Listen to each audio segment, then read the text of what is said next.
The shuttle docked with a soft thump, and Park Tae-soo stood up from his seat. He stretched his arms and looked through the small window at the Valorian station. It was huge. The metal structure curved around the moon like a silver ring, and lights blinked across its surface like stars. Tae-soo had read the reports about the Valorians. Everyone in the galaxy knew about them. They were tall, with hard skin like insects, and they had large eyes that could see in the dark. But the thing that made them famous was their smell. They could smell fear. Not just smell it, they could taste it in the air, feel it on their skin. When other species came to negotiate with them, the Valorians already knew who was weak. They knew who would break first. Most species avoided the Valorians because of this. Who wanted to sit across from someone who could smell your terror? But humans needed this trade deal. Earth needed resources, and the Valorians had them. The door of the shuttle opened, and Tae-soo walked out with the rest of the human delegation. Ambassador Song led the group, a small woman with gray hair and sharp eyes. Tae-soo was her security officer. His job was to keep her safe and watch for threats. The Valorian welcoming party stood in a line. They were all tall, at least 2 meters, and their skin was a dark purple color. Their faces had no expression. Their large eyes watched the humans without blinking. One Valorian stepped forward. She was female, with lighter purple skin and patterns on her arms that looked like tattoos. She wore a military uniform. "I am Officer Lyra," she said. Her voice was flat and cold. "I will be your guide during your stay. Follow me." She turned and walked away without waiting for a response. Ambassador Song looked at Tae-soo and raised her eyebrows. He shrugged. They followed. The station was clean and quiet. The hallways were wide and the lights were dim. Tae-soo noticed that everything was built for beings taller than humans. He had to look up to see the signs on the walls. Lyra walked fast, and the humans had to hurry to keep up. She did not look back at them. She did not speak. Tae-soo studied her as they walked. He noticed how she held herself, straight and stiff, like a soldier.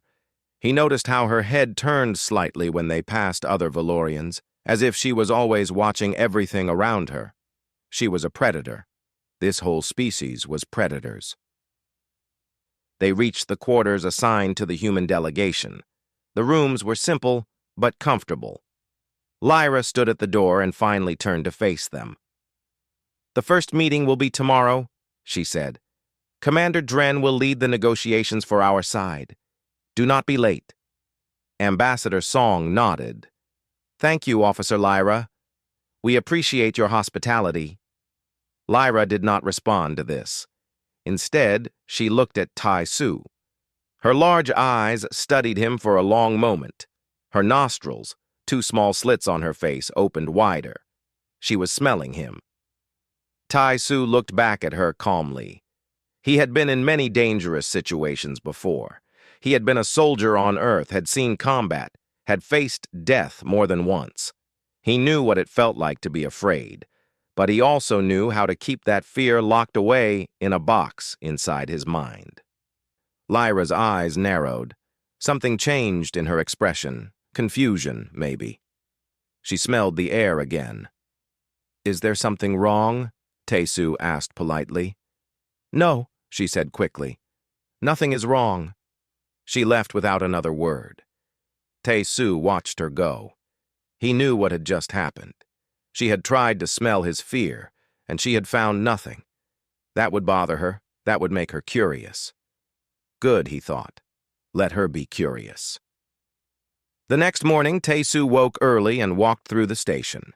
He wanted to learn the layout, find the exits, understand the structure. This was his training. Always know your environment. He found an observation deck with large windows that looked out at the moon below. The surface was gray and covered with craters. No life down there, just rock and dust. He was not alone for long. Lyra appeared beside him. She moved quietly for someone so tall. "You wake early," she said. "Old habit," Tae-soo replied. "Soldiers learn to rise with the sun." There is no sun here. Then I rise when I wake. Lyra stood next to him and looked out at the moon. She was quiet for a moment, and then she spoke again. I have studied your species, she said. Humans are new to the galaxy. You have only been traveling between stars for a short time. You are not strong like the Craxians. You are not fast like the Valori. You are not smart like the Mentari. And yet you are here. We are here, Tesu agreed. Why? Because we want to be. Lyra turned to face him. Her eyes searched his face. Other species send their diplomats to us with fear in their hearts. They try to hide it, but we can smell it. We can always smell it. But you... She stopped. But I what? I cannot smell anything from you. No fear, no anxiety, nothing. Her voice was harder now, almost angry. Why is that? Tesu smiled slightly. Maybe I am not afraid. Everyone is afraid of something. That is true. Then why do I smell nothing? Tesu turned back to the window. He looked at his own reflection in the glass, a middle-aged man with a calm face and tired eyes. He had been afraid many times in his life. He had been afraid when he was young and his country was at war. He had been afraid when his wife was sick. He had been afraid when his children were born, and he realized he was responsible for their lives. But fear was just a feeling. It came and it went. It did not control him. I will tell you, he said finally. But not yet. First, you need to see something. You need to understand something about my people. Lyra stared at him. What do I need to understand? Why fear does not work on us the way it works on others. He walked away from the window, leaving her standing there. He could feel her eyes on his back, confused and frustrated. She would come to him again. He was sure of it. And when she did, he would show her the truth about humanity. The truth that had kept them alive for thousands of years on a world that wanted them dead. The truth that would make the Valorians realize they had made a very big mistake. Lyra stood in Commander Dren's office and gave her report. The room was dark, the way Valorians liked it.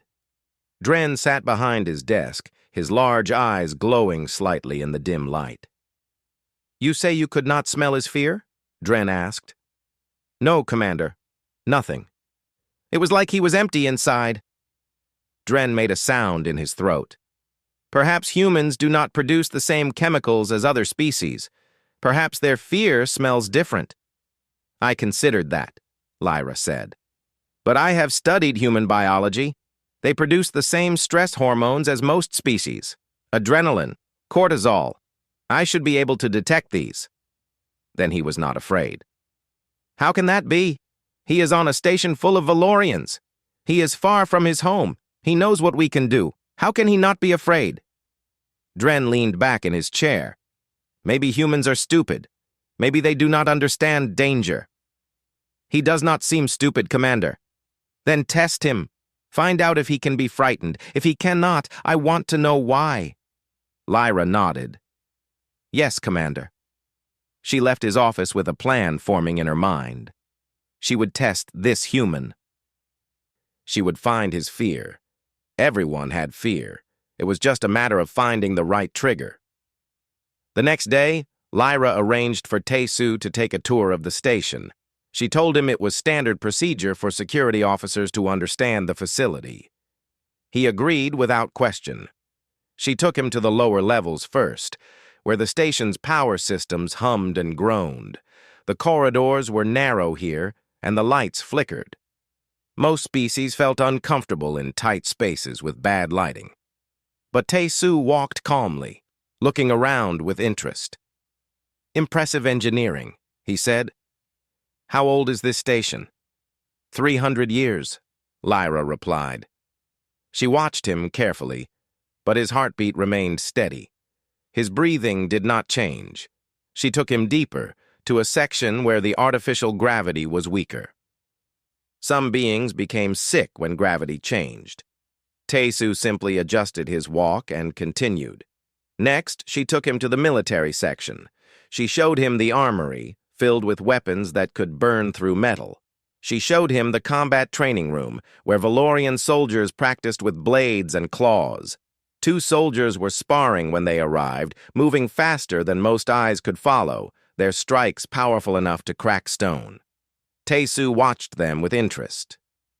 "Good technique," he said. "They lead with their left side too much, though. Creates an opening." Lyra stared at him. "You think you could fight them?" "I did not say that. I said they have an opening. There is a difference." She felt her frustration growing. Why was this human not afraid? The soldiers were terrifying. Their claws were sharp enough to cut through bone. Any normal being would be trembling. She decided to try something more direct. "Come with me," she said. "There is something else I want to show you." She took him to a viewing room and activated a large screen on the wall. Images appeared. Valorian warships, hundreds of them, flying in formation. Then footage of a battle, where those ships destroyed an enemy fleet in minutes. Fire and explosions filled the screen. Ships broke apart and burned. "This was the Battle of Korax," Lyra said. "Our enemy thought they could challenge us. They were wrong." Tae-Soo watched the footage without expression. When it ended, he turned to her. "How many did you lose?" "What?" "Your ships. How many did you lose in the battle?" Lyra paused. 12. "And how many did they lose?" "Over 200. Tae-Soo nodded. "That is a significant victory. But 12 ships is still 12 crews. That is still loss." Lyra did not know what to say. She had expected him to be impressed or frightened by the display of power. Instead, he was thinking about the Valorians who died. "Why do you show me this?" Tae-Soo asked. "Do you want me to be afraid of your military? Do you want me to tell my ambassador that we should accept whatever terms you offer because you have big ships and sharp claws?" Lyra straightened. "I am showing you reality. The Valorian Empire is powerful. It is wise to understand that." "I understand it. I also understand that power is not the same as strength. You can have all the ships in the galaxy, but that does not mean you will win every fight. We have won every fight. So far." They stared at each other. Lyra smelled the air again, searching for any trace of fear. There was nothing. Just calm. Just quiet confidence. "Why?" she asked finally. The word came out before she could stop it. "Why are you not scared? I have shown you what we can do. I have shown you our weapons, our soldiers, our ships. Any other species would be terrified by now. But you stand there like you are watching the weather report. Why?" Tae-Soo smiled. It was a small smile, almost sad. "You want to know the truth?" "Yes." "Then come to our quarters tonight. I will show you something. After you see it, you will understand." Lyra wanted to demand answers now. She wanted to grab him and shake him until he explained. But something in his eyes stopped her. He was not mocking her. He was not playing games. He was serious. "Fine," she said. "Tonight." He nodded and walked away. Lyra stood alone in the viewing room, surrounded by images of Valorian military might. She had spent her whole life believing that fear was the ultimate weapon. If you could make your enemy afraid, you had already won. That was what the Valorians believed. That was what made them powerful. But this human was not afraid. And that meant either he was a fool or he knew something she did not. She did not think he was a fool. That night she went to the human quarters. Tae-Soo was waiting for her. He invited her inside and led her to a small room with a screen on the wall. "Sit down," he said. "This will take some time." Lyra sat. She did not know what to expect. Tae-Soo activated the screen. Images appeared, not of weapons or ships, but of a planet, blue and green with white clouds. "This is Earth," he said. "My home. I want to tell you about it. I want to tell you what it was like to grow up there." and then you will understand why your fear does not work on us." Lyra watched the screen. The planet looked peaceful from space, beautiful even. She had no idea what horrors waited in its history, but she was about to find out. Tae-Soo stood in front of the screen and began to speak. "When humans first went into space, we thought we would find planets like Earth, full of life, full of danger. We thought the galaxy would be like our home, beautiful but deadly. We were wrong." He changed the image. Now the screen showed other planets, the homeworlds of different species, soft colors, gentle climates, calm oceans. Most species in the galaxy evolved on peaceful worlds, worlds with stable weather, worlds with few predators, worlds where life was hard but not trying to kill you every single day. He looked at Lyra. "Earth is not like that." He changed the image again. Now the screen showed Earth's history, volcanoes erupting, covering the land in fire and ash, earthquakes splitting the ground, tsunamis swallowing cities. "Our planet is violent," Tae-Soo said. "The ground shakes, the mountains explode, the water rises up and destroys everything we build. And this is just the planet itself. This is before we talk about what lives there." New images appeared. Animals with teeth and claws, sharks in dark water, lions on golden grass, snakes hiding in shadows, spiders waiting in corners. Everything on Earth evolved to kill or be killed, including us. Humans were not the strongest animals. We were not the fastest. We did not have claws or fangs or armor. We had soft skin and weak bodies. By all logic, we should have died out millions of years ago. Lyra watched the images. She saw humans running from predators. She saw them fighting with simple weapons. She saw them dying. "But we did not die," Tae-Soo continued. "We survived. Do you know how?" "Tell me." "We were afraid. All the time. Every day. Fear kept us alert. Fear kept us careful. Fear made us plan ahead, build shelters, create weapons, work together. Other species see fear as a weakness. For us, it was survival." He showed her more images. Humans building walls. Humans making fire. Humans hunting in groups. Humans caring for their wounded. "We learned that fear was not something to avoid. It was something to use. When we were afraid, we did not freeze. We acted. We ran, or we fought, or we hid, but we always did something.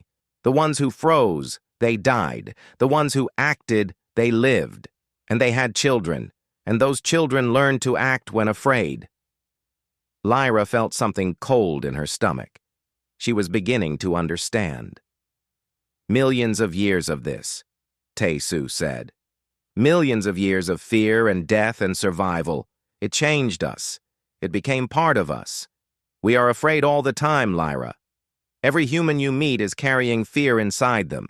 Fear of death, fear of pain, fear of losing the people they love. But we do not let that fear control us. We put it in a box. We use it as fuel." The screen showed images of human history, wars and plagues and famines, cities burning, people dying by the thousands, but also people rebuilding, people helping each other, people refusing to give up. "We have killed each other in wars that lasted decades. We have watched diseases wipe out half our population. We have seen our world grow so hot that the ice melted and the oceans rose. Again and again, we have faced extinction, and again, we have survived." Tae-Soo turned off the screen and faced Lyra directly. "You showed me your warships today.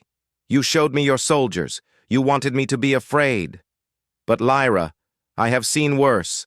Every human has seen worse. We grew up on a world where the sky catches fire and the ground swallows cities. We grew up knowing that death was always close. Your ships are impressive. Your soldiers are skilled. But you are not the scariest thing we have ever faced." "Not even close." Lyra sat in silence. She did not know what to say. Her entire strategy, the Valorian strategy, was based on making others afraid.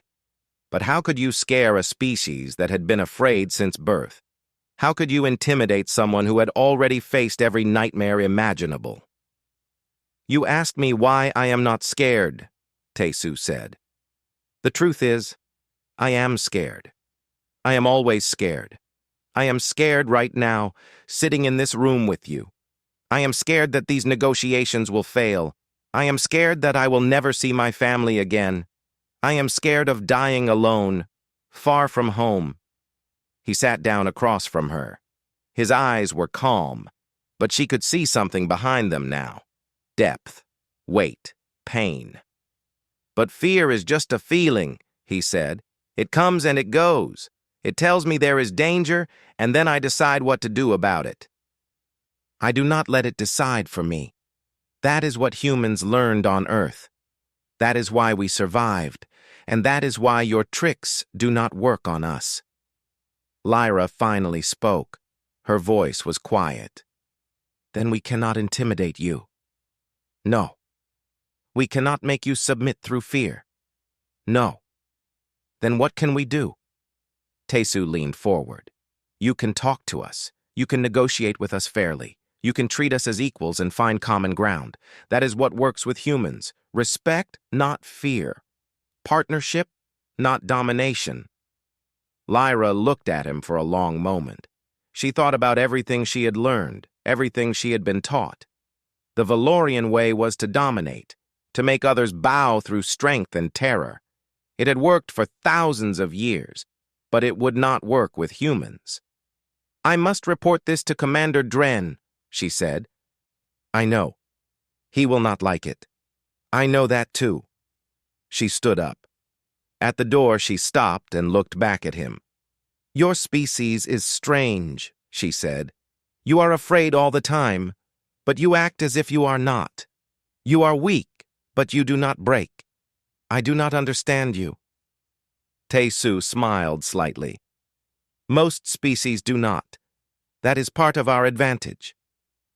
Lyra left the human quarters and walked through the station. Her mind was spinning. She had gone there to understand the humans, and she had. But the understanding did not comfort her. It worried her. A species that had evolved to function while terrified. A species that used fear as fuel instead of letting it control them.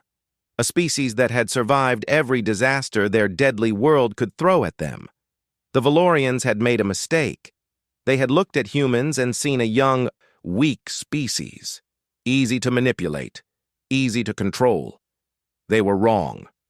Lyra did not know what would happen next, but she knew one thing for certain. The negotiations had just become much more complicated. Commander Dren listened to Lyra's report in silence. When she finished, he did not speak for a long time. He sat in his chair and stared at the wall, his claws tapping slowly on his desk. "So," he said finally, "they are afraid, but they act anyway." "Yes, Commander. And this is because of their planet, their evolution." "Yes. They call Earth a death world. Everything there is dangerous. They have been fighting for survival since their species began." Dren made a low sound in his throat. "I have heard stories about death worlds. I thought they were myths. No intelligent species could evolve on such a planet. Humans did." Dren stood up and walked to his window. Outside, the moon turned slowly, gray and dead. "If we cannot make them afraid," he said, "then we must make them respect our power in other ways. We must show them that cooperation with us is their only option." "Commander, the humans suggested that we negotiate fairly, that we treat them as equals." Dren turned sharply. "Equals? They are a young species. They have only been in space for a few hundred years. We have ruled this sector for millennia. They are not our equals." Lyra stayed quiet. She did not agree with Dren, but she knew better than to argue with him directly. "Prepare the negotiation chamber," Dren ordered. "I will handle this personally. The humans will learn that the Valorian Empire does not bow to anyone." The next morning, both delegations met in the main chamber. It was a large room with a high ceiling and a long table in the center. The Valorians sat on one side, the humans on the other. Ambassador Song led the human side. She was calm and professional, her hands folded on the table. Taisu stood behind her, watching everything. Commander Dren led the Valorian side. He did not sit down. He stood at the head of the table and looked down at the humans. "Let us be direct," Dren said. "You want access to our mining operations. You want materials that only we can provide. In return, you offer technology and trade. This is your proposal." "That is correct," Ambassador Song said. "We believe this deal would benefit both sides." "Perhaps. But you must understand something. The Valorian Empire does not make deals with weak species. We do not negotiate with those who cannot defend themselves. If you want our resources, you must prove you are worthy of them." Ambassador Song did not react to this. "And how would we prove that?" "By showing strength, by showing that you are not like the others who have come here begging for scraps." Taisu watched the exchange carefully. He could see what Dren was doing. The commander could not use fear, so he was trying a different approach: insult. He wanted to make the humans angry. He wanted to see how they reacted to disrespect. Ambassador Song smiled politely. "Commander, I appreciate your directness. So let me be direct as well. We are not here to prove anything to you. We are here to make a trade. If you are not interested in fair terms, we will find other sources for the materials we need. The galaxy is large." Dren's eyes narrowed. "You would threaten to walk away?" "It is not a threat. It is a fact. We have other options. We came to you first because we thought you were reasonable. If we were wrong, we will go elsewhere." The room was very quiet. Lyra watched Dren carefully. She could smell his anger, sharp and hot. He was not used to being spoken to this way. "You are bold for such a small species," Dren said. His voice was cold now, dangerous. "We are practical," Ambassador Song replied. "Boldness has nothing to do with it." Dren stepped closer to the table. His guards moved with him, their hands on their weapons. "Perhaps you do not understand your situation," Dren said. "You are on my station. You are far from your home. If I decided to keep you here, who would stop me?" Taisu stepped forward. He moved calmly, without rushing. He came to stand beside Ambassador Song. "Commander," he said, "may I speak?" Dren looked at him with contempt. "The security officer wants to talk? Very well. Speak." Taisu met his eyes without flinching. "You are trying to frighten us. You are trying to make us submit. But you should know something about humans before you continue down this path." "And what is that?" "We have a saying on Earth, fight or flight. When danger comes, you can run away or you can stand and fight. Most species run. It is the smart choice. Running keeps you alive. And humans run? Sometimes, but not always. When we are threatened, when our people are in danger, when our backs are against the wall, we do not run. We fight, even when we are afraid, especially when we are afraid." Dren laughed. It was a harsh, mocking sound. "You think you can fight us? Look around you. You are outnumbered, outgunned. You would be dead before you took a single step." "Probably," Taisu agreed. "But we would take that step anyway. That is what I am telling you. We would fight even knowing we would lose. We would fight because that is what humans do when they are pushed too far. And here is the thing about fighting someone who is not afraid to die. It is expensive. You might win, but the cost would be high. Is that worth it? Is one trade deal worth the trouble?" The room was silent. Lyra smelled the air. For the first time, she caught something from Taisu. Fear. He was afraid. His heart was beating fast. His body was producing stress hormones. But he had not moved. He had not backed down. He stood there, afraid, and spoke calmly about fighting and dying. That was when Lyra truly understood. A species that felt no fear was not dangerous. You could predict them. You could control them. But a species that felt fear and acted anyway? That was terrifying, because you never knew what they would do. You never knew when they would decide that dying was worth it. Dren stared at Tai Su for a long moment. Then he turned away and walked back to his position. "This meeting is over," he said. "We will continue tomorrow. Ambassador, control your security officer. This is a negotiation, not a battlefield." He left the room with his guards. The Valorian delegation followed. Lyra stayed behind for a moment. She looked at Tai Su, who was still standing beside Ambassador Song. He looked back at her. His face was calm again, but she could still smell the fading traces of fear. She nodded to him very slightly and then left. In the corridor outside, she thought about what she had witnessed. Dren had tried to intimidate the humans, and he had failed. Worse than failed, he had shown them that he was afraid too, afraid of what it would cost to fight them. The humans had found a new weapon against the Valorians, the willingness to lose.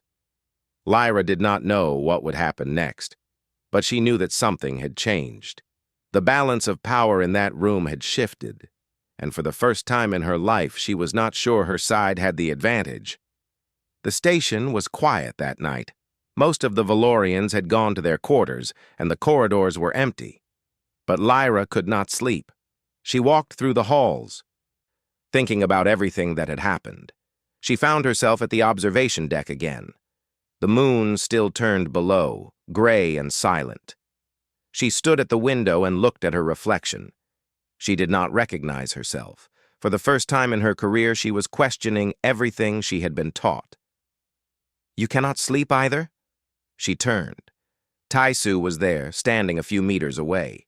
He looked tired, but his eyes were alert. "No," she said. "Too much to think about." He came to stand beside her at the window. For a while, neither of them spoke. They just looked out at the moon and the stars beyond. "I must apologize," Lyra said finally, "for Commander Dren. His behavior was unacceptable." "You do not need to apologize for him. He made his own choices." "Yes, but I am part of this delegation. His actions reflect on all of us." Tai Su nodded. "I understand. In my culture, we think the same way.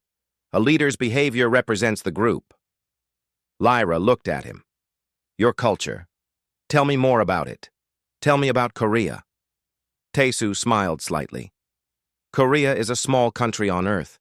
It has been invaded many times in its history. Larger nations came and tried to conquer us, control us.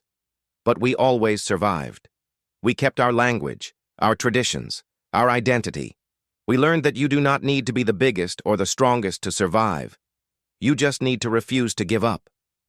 That sounds like what you told me about all humans. It is the same idea, yes, but Korea has a specific word for it. We call it jong. It means a deep emotional bond, a connection to your people, your land, your history. It is what keeps you fighting even when you want to stop.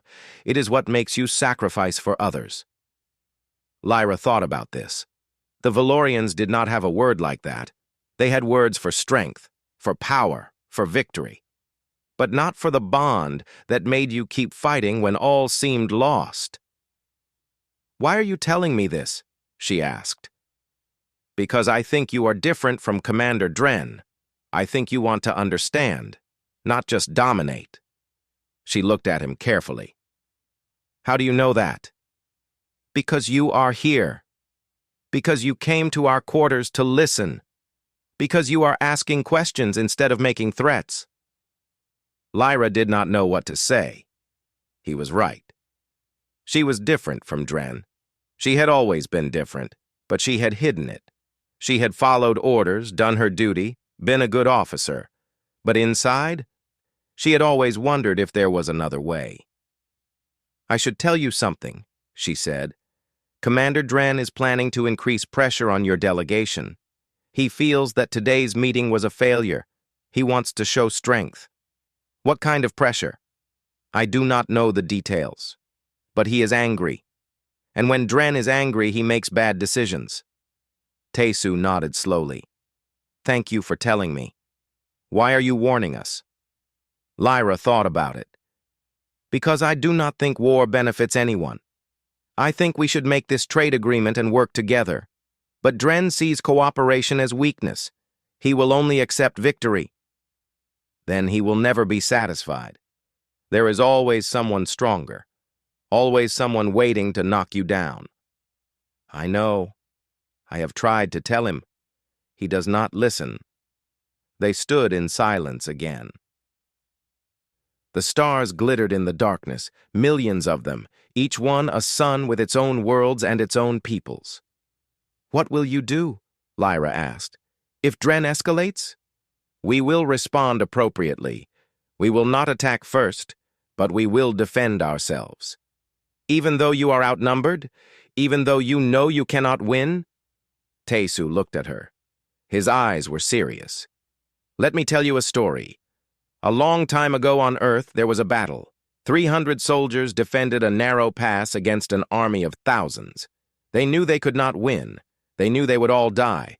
But they fought anyway because they were protecting their families, their homes, their way of life.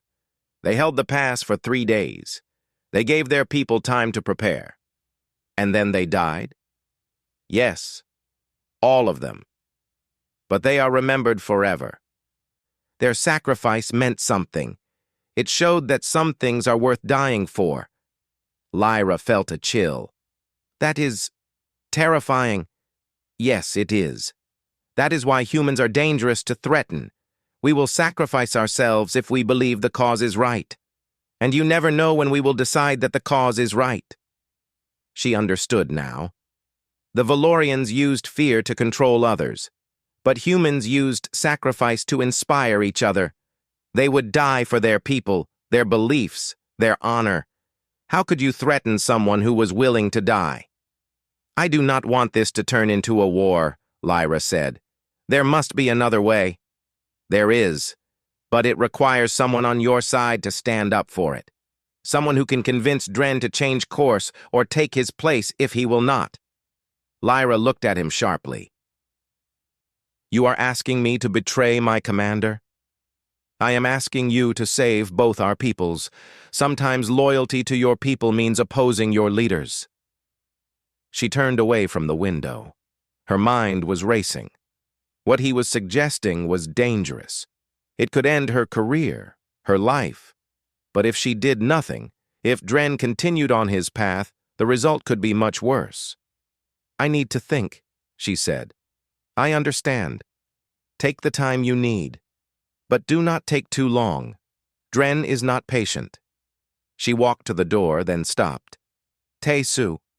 Yes? If it comes to a fight, will you really die for your delegation? For people you have only known a short time? He smiled, but there was sadness in it. I have a wife and 2 children on Earth. I want to see them again more than anything. But if dying here means protecting them, protecting my world, then yes, I will die.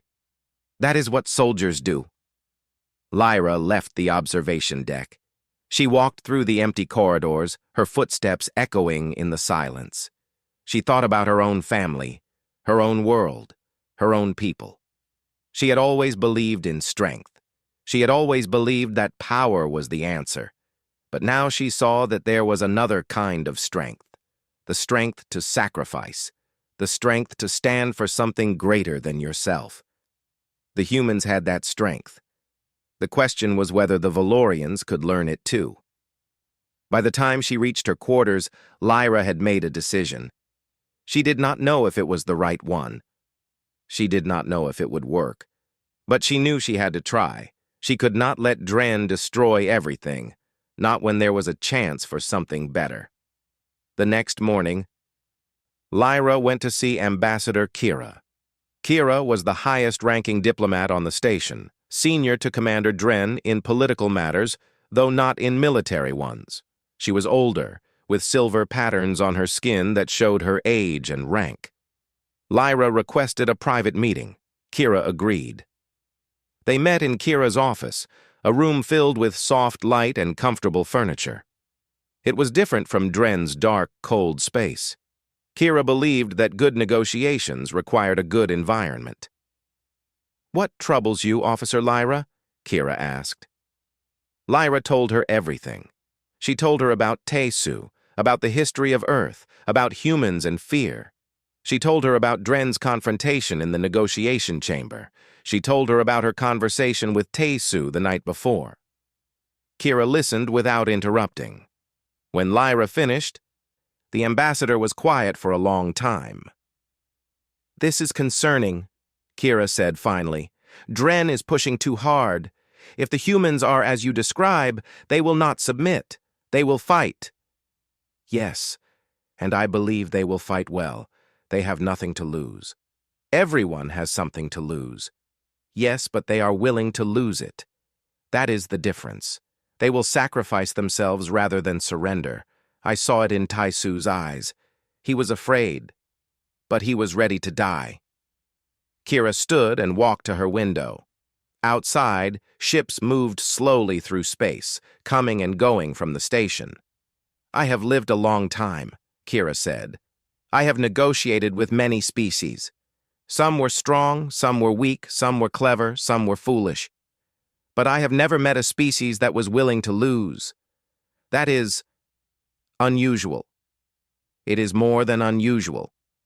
It is dangerous. If Dren continues his aggression, the humans will respond, and even if we defeat them, the cost will be high. Other species will see it. They will learn that humans do not surrender. They will start to wonder if maybe the Valorians are not as powerful as they thought." Kira turned to look at her. "You have thought about this carefully." "I have. I believe we are making a mistake. We should make peace with the humans. We should trade with them fairly and treat them as partners. They could be valuable allies. Or valuable enemies. Yes, and that is why we should choose alliance." Kira was quiet again. Then she nodded slowly. "I agree with you, but Dren will not accept this. He sees the humans as weak. He believes force is the only language they understand. Then we must remove him from the negotiations." Kira's eyes widened slightly. "That is a serious step. Dren has powerful friends in the Empire. If we move against him, there could be consequences. If we do not move against him, there will definitely be consequences. War with the humans, damage to our reputation, the beginning of resistance from other species who see that we can be challenged." Kira studied her for a long moment. "You have changed, Lyra. A week ago, you would never have spoken this way. A week ago, I did not understand humans. And now you do?" Lyra thought about Taesu, about his calm face and tired eyes, about the fear she had smelled on him and the way he had acted despite it. About his story of the 300 soldiers who died to protect their families. "I understand them enough," she said. "Enough to know that we should not fight them. And enough to know that if we do fight them, we will regret it." Kira made her decision. "Very well. I will speak to the council. I will explain the situation and recommend that I take over the negotiations. Dren will be reassigned to military duties only." "He will be furious." "Let him be furious. He can be furious on a patrol ship far from here." Kira looked at Lyra with new respect. "You took a risk coming to me. Dren could make your life very difficult if he learns what you have done." "I know, but some things are worth the risk." Kira smiled slightly. "You sound like a human. Perhaps I have learned something from them." The meeting with the council happened that afternoon. Lyra was not present, but she heard about it later. Kira made her case clearly and firmly. She explained the situation with the humans, the risks of Dren's approach, the potential benefits of a fair alliance. The council was divided at first. Some members supported Dren. They believed in the old ways, strength and intimidation. But Kira was persuasive. She reminded them that the Valorian Empire had not become powerful by being stupid. They had become powerful by recognizing opportunities and avoiding unnecessary conflicts. The humans were an opportunity. Fighting them was unnecessary. In the end, the council agreed. Dren was removed from the negotiations and reassigned to a border patrol. He left the station that evening, angry and humiliated. Lyra saw his ship depart from the observation deck. She felt no satisfaction, only relief. Now the real work could begin. The next day, Ambassador Kira met with Ambassador Song. Lyra was present, along with Tae-Soo and the rest of both delegations. The atmosphere was different this time, calmer, more respectful. "I must apologize for Commander Dren's behavior," Kira said. "His approach was not appropriate for this situation. I hope we can start fresh." Ambassador Song nodded. "We appreciate that, Ambassador Kira. We came here hoping for partnership, not conflict. We are glad to have the opportunity to try again." "Then let us begin." They talked for hours. They discussed trade terms, resource exchanges, technology sharing, cultural exchanges. They talked about the challenges both species faced and how they might help each other. They talked about the future. Lyra watched Tae-Soo during the meeting. He stood behind his ambassador, quiet and alert, just as he had before. But there was something different in his posture now. He was more relaxed, more hopeful. At one point, their eyes met across the table. He nodded to her very slightly. She nodded back. They had done it. They had turned potential war into potential peace. It was not finished yet. There were still many details to work out, many challenges to overcome. But the foundation was there, the willingness to talk instead of fight. That evening, Lyra found Tae-Soo on the observation deck again. He was looking out at the stars as he often did. "You took a big risk," he said when she approached. "Going to Ambassador Kira. Speaking against your commander. You suggested it. I suggested it. You did it. That is different." She stood beside him at the window. "I did what I thought was right. Is that not what humans do?" He smiled. "Sometimes. When we are brave enough." "I was not brave. I was afraid. I am still afraid. Dren has friends. There may be consequences for what I did." "Then why did you do it?" She thought about it. "Because I did not want to be on the wrong side. Because I saw something better and I wanted to reach for it. Because—" She paused.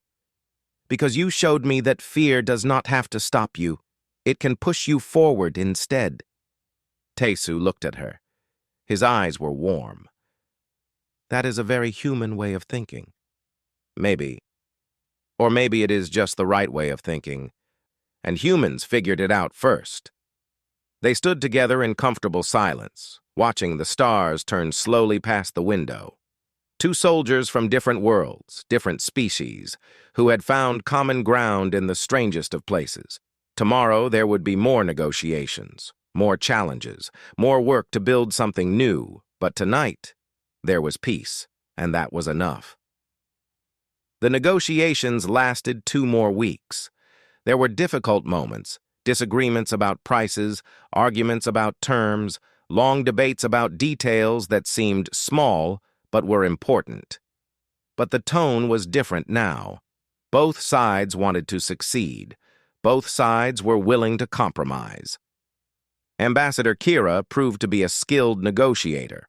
She was firm but fair, and she listened carefully to what the humans wanted. Ambassador Song matched her well. Together, they built something neither species had achieved before, a true partnership. The final agreement was signed on a quiet afternoon. Both ambassadors put their names on the document, and then they shook hands, a human custom that the Valorians had learned to appreciate. There was applause from both delegations. Lyra stood at the back of the room and watched. She felt proud. She had helped make this happen, not by fighting, not by intimidating, but by understanding, by learning. After the ceremony, there was a reception. Both species mixed together, talking and eating and drinking. It was strange at first. Valorians towering over humans, humans craning their necks to look up, but soon it felt natural. They were all just people after all, different shapes, different sizes, but the same need for connection. Tae-Soo found Lyra near the window. Of course he did. They had spent so many hours looking out at the stars together. "It is done," he said. "Yes, finally." "How do you feel?" She considered the question. "Hopeful and tired. Very tired." He laughed. It was a warm sound. "That is how you know you did something important. It takes everything out of you." "Is that human wisdom?" "Korean wisdom. My grandmother used to say it." Lyra smiled. She had learned a lot about Korea in the past 2 weeks, about its history, its culture, its food. Tae-Soo had promised to send her recipes when he returned to Earth. She was not sure if Valorians could digest human food, but she wanted to try. "What will you do now?" she asked. "Go back to Earth?" "Yes, I have been away too long. My wife will be angry with me." "Will she really?" "No. She will pretend to be angry, and then she will cry, and then she will make me my favorite meal. That is how it works." Lyra felt a strange ache. Valorians did not have relationships like that. They mated for reproduction, not for companionship. But hearing Tae-Soo talk about his wife, his children, his home, it made her wonder what she was missing. "You will visit us," she said. It was not a question. "If I am invited." "You are invited. The Alliance will need officers who understand both sides. You are the only human who truly understands us." Tae-Soo looked at her. "And you are the only Valorian who truly understands us. Perhaps we will work together again. I would like that." They stood in comfortable silence for a moment. Around them, the reception continued. Laughter, conversation, the clinking of glasses. A new beginning. "Can I ask you something?" Lyra said. "Of course." "That first day, when I tried to smell your fear and found nothing, were you really not afraid? Or were you hiding it somehow?" Tae-Soo thought about it. "I was not afraid then. I was too focused on my job, on observing the situation. Fear came later when I realized how dangerous things could become." "But you never showed it." "I showed it to you. In the negotiation chamber when I spoke to Dren. You smelled it then." "Yes, I did. But you did not act afraid. You acted calm, confident." "How?" He looked out at the stars. "Practice, discipline, years of training my mind to separate what I feel from what I do. It is not easy, it is not natural, but it can be learned. Can you teach me?" He looked at her with surprise. "You want to learn to hide your fear?" "Not hide it, control it. Use it as fuel, like you said. I want to understand how humans do this." Tae-Soo smiled. "That would take a long time. You would have to come to Earth and train with our soldiers. It would be hard work." "I am not afraid of hard work." "I know you are not, but you would be afraid of other things. We would make you face your fears over and over until you learn to act despite them. It would be painful." Lyra stood straighter. "I am willing. If it makes me stronger, if it makes me better, I am willing." Tae-Soo studied her for a long moment. Then he nodded. "I will talk to my commanders. I think they would be interested. A Valorian officer training with human soldiers. It would be unprecedented." "Everything about this alliance is unprecedented." "True." The reception was ending. People were saying goodbye, making promises to stay in touch. The human delegation would leave tomorrow, returning to their ship for the long journey home. Lyra walked with Tae-Soo to the door of the reception hall. They stopped there, facing each other. "Thank you," she said, "for everything, for teaching me, for trusting me, for helping me find the courage to do what was right." "You had the courage already. You just needed someone to show you it was there. She reached out her hand. He took it. The human handshake, a symbol of trust and agreement. "Until we meet again," she said. "Until then." He walked away toward the human quarters. She watched him go until he turned a corner and disappeared. The next morning, Lyra stood on the observation deck as the human ship departed. It moved slowly at first, pulling away from the station and then faster, heading toward the jump point that would take it back to Earth. She thought about everything that had happened. The fear and the courage, the confrontation and the understanding, the war that almost was, and the peace that came instead. She thought about what she had learned, that strength was not just physical power, that fear was not just a weakness, that the most dangerous enemy was not the one who felt nothing, but the one who felt everything and acted anyway. The human ship reached the jump point and disappeared in a flash of light. Lyra stayed at the window for a long time, looking at the stars. Somewhere out there was Earth, a planet that wanted to kill everything on it, a planet that had created a species unlike any other. She would go there someday. She would train with their soldiers and learn their ways. She would become something new, a Valorian who understood humans, who could bridge the gap between their peoples.